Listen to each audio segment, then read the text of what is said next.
Pemirsa, untuk mengetahui bagaimana penanganan bencana banjir bandang dan longsor di Aceh serta Sumatera, kita sudah terhubung dengan Kepala Badan Nasional Penanggulangan Bencana BNPB, Legend TNI Suharyanto. Selamat sore, Pak Suharyanto. Sore, Mbak Sylvia. Terima kasih sudah bergabung di Metro TV. Pak Suharyanto, sampai dengan hari Senin ini bagaimana proses penanganan kepada para korban bencana banjir bandang dan longsor, Pak, yang ada di Sumatera? Baik, terima kasih Mbak Sylvia. Secara umum saya sampaikan ya, sampai dengan hari ini tanggal 2 Desember, tanggal 1 Desember 2025.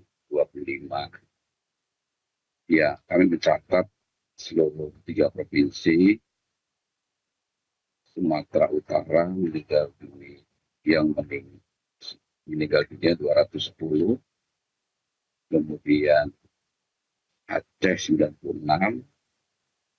dan untuk Sumatera Barat 129.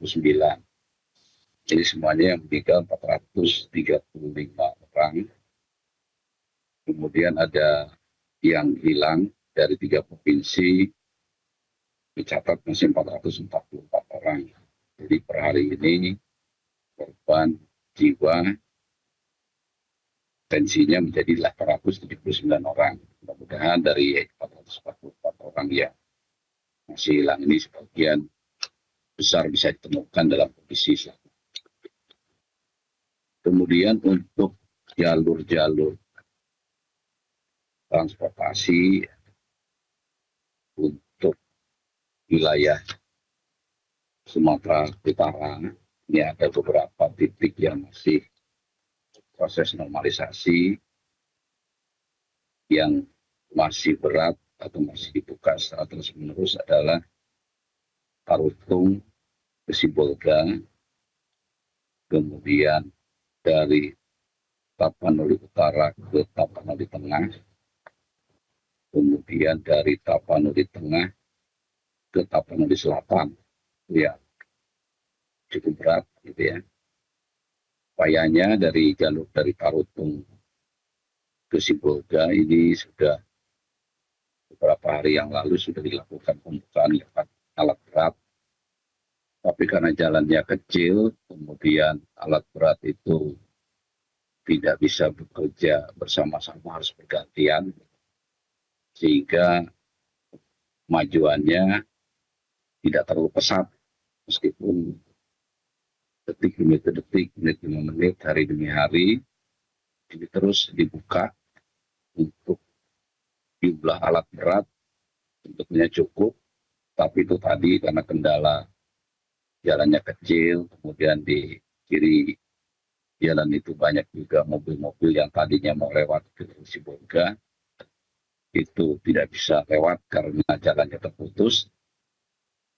Para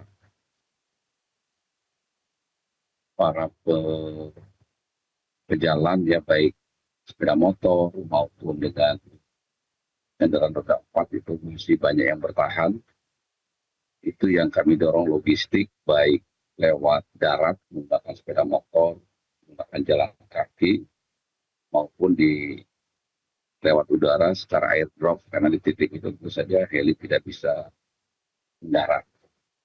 Kemudian untuk di Tapanuli Tengah ini hanya bisa saat ini didatangi atau dibantu lewat udara, lewat 2 bandara, yaitu Bandara Silangit dan Bandara Pinang Sori, dari untuk logistik. Tapi kalau Bandara Pinang Sori ke Sibolga, ke Tapanuli Tengah dan Sibolga, itu sudah bisa menggunakan jalan darat, meskipun masih belum seperti sebelum kejadian banjir.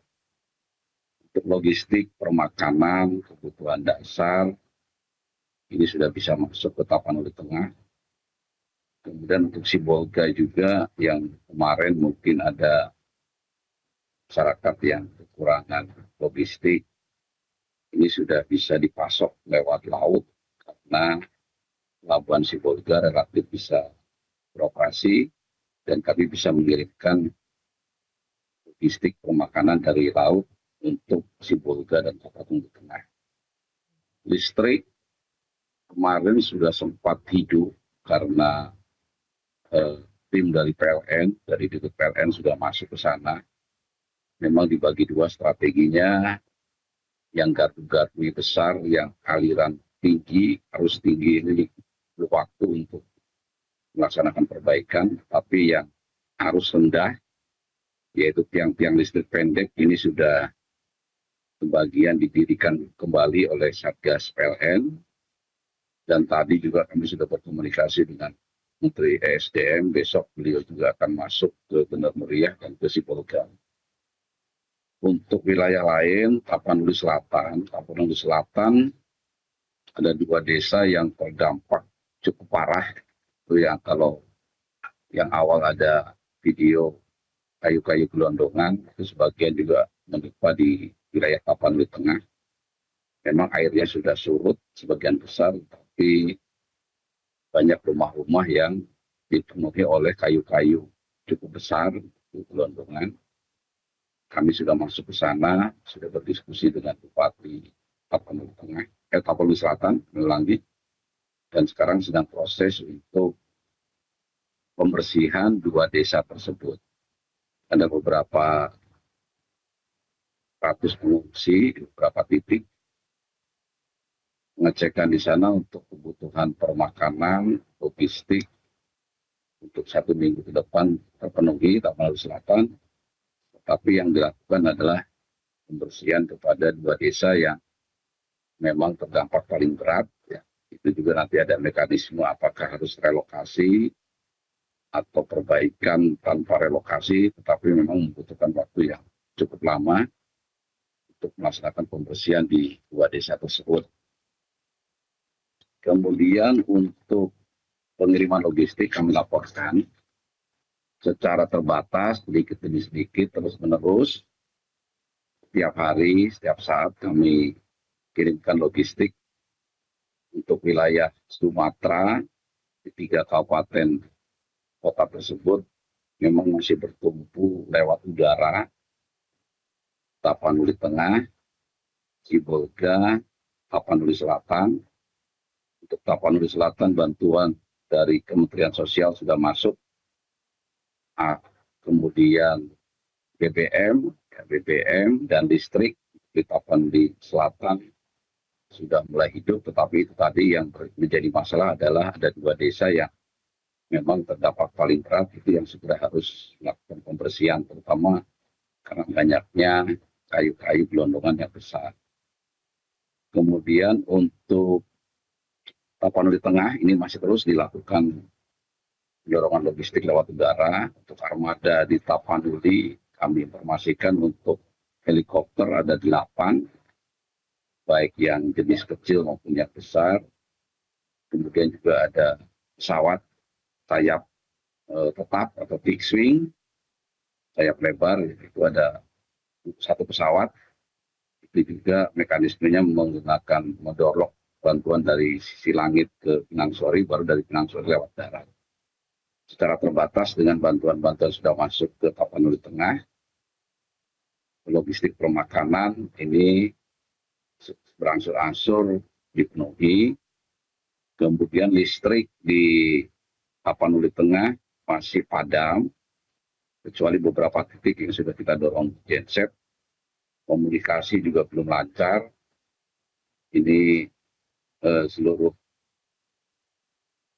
direktur dari operator seluler, ini juga ada di Sumatera Utara dan Aceh, dibawa oleh Kementerian Komunikasi, dan dalam waktu tidak terlalu lama, mudah-mudahan mereka pun sudah bisa bekerja memulihkan saluran komunikasi seluler. Untuk Sibolga, ini pendistribusian logistik dilakukan lewat udara dan lewat laut. Untuk hari ini, kapal pembawa logistik yang berisi barang-barang bulog ini sudah lewat laut, sudah masuk. Sehingga untuk kebutuhan makanan, ini untuk 2 wilayah itu bisa disuplai dari laut, dan untuk beras, itu makanan pokok, untuk seminggu 2 minggu ke depan ini tersedia. Untuk di Sibolga, listrik sudah nyala kemarin tapi ada gangguan, tapi untuk komunikasi sudah pulih. Kemudian saya masuk ke Aceh ya. Aceh ini beberapa titik masih putus transportasi, yaitu yang pertama Sumatera Utara Aceh Tamiang ini masih sudah mulai ada perbaikan. Kemudian Banda Aceh, Lok Sumawe, Aceh Utara, Aceh Timur, Langsa, Aceh Tamiang ini juga masih putus. Kemudian Aceh Tengah ini masih putus, bisa diakses lewat darat, dan Bener Meriah masih putus, serta Aceh Tenggara, Kayu Luas masih putus. Jadi untuk jalur transportasi, ini yang menjadi perhatian Satgas adalah sekarang beralih dari Sumatera Utara ke Aceh, meskipun Sumatera Utara juga belum pulih secara 100%, tetapi seperti yang kami sampaikan tadi, relatif tinggal 3 kabupaten kota ini yang terus kita berusaha tembus aksesnya. Untuk komunikasi, untuk 8 wilayah di Aceh, Gayo Luas, Aceh Tengah, Bener Meriah, Bireng, Lok Sumawe, Aceh Tamiang, Langsa, Aceh Timur, Aceh Utara ini sudah terpasang alat komunikasi darurat ya, internet Starlink, sudah rata-rata bisa komunikasi secara terbatas, tapi untuk operator GSM masih belum pulih. Untuk pengiriman logistik untuk wilayah Aceh, ini kami lakukan lewat udara, baik dari Bandara Sultan Iskandar Muda di Banda Aceh, maupun juga dari Lok Sumawe. Ini menggunakan 8 pesawat helikopter dan 2 pesawat fixed wing, baik yang dari BNPB maupun dari TNI Polri. Tentu saja ini akan ditambah terus-menerus. Bantuan rata-rata sudah bisa masuk ke 8 kabupaten kota yang terdampak paling parah, meskipun jumlahnya masih minimal. Aceh Tengah, Bener Meriah, kemudian Gayo Luas yang kemarin belum bisa didorong logistik, sekarang secara terbatas sudah bisa, termasuk Aceh Tamiang. Tapi tentu saja ini masih belum mencukupi, dan dari laut juga kami masuk lewat Pelabuhan Lok Sumawe. Ini secara terus-menerus masih kita dorong. Tentu saja Aceh ini masih perlu perhatian khusus, dan kami akan menambah kekuatan armada baik darat maupun laut dan udara untuk melakukan pendistribusian logistik di seluruh wilayah Aceh yang terdampak. Baik, Pak Dari Suharyanto. Kementerian PU, Bapak. Baik, Bapak. Kami mohon maaf Bapak karena keterbatasan durasi harus kami akhiri, tapi terima kasih banyak Bapak Legend TNI Suharyanto, Kepala BNPB, sudah memberikan banyak sekali informasi kepada pemirsa Metro TV. Kata doakan bersama Bapak, kita harapkan semoga proses distribusi bantuan dan juga pembersihan bisa berjalan dengan lebih lancar lagi. Terima kasih Bapak. Jelajahi cara baru mendapatkan informasi. Download Metro TV Extend sekarang.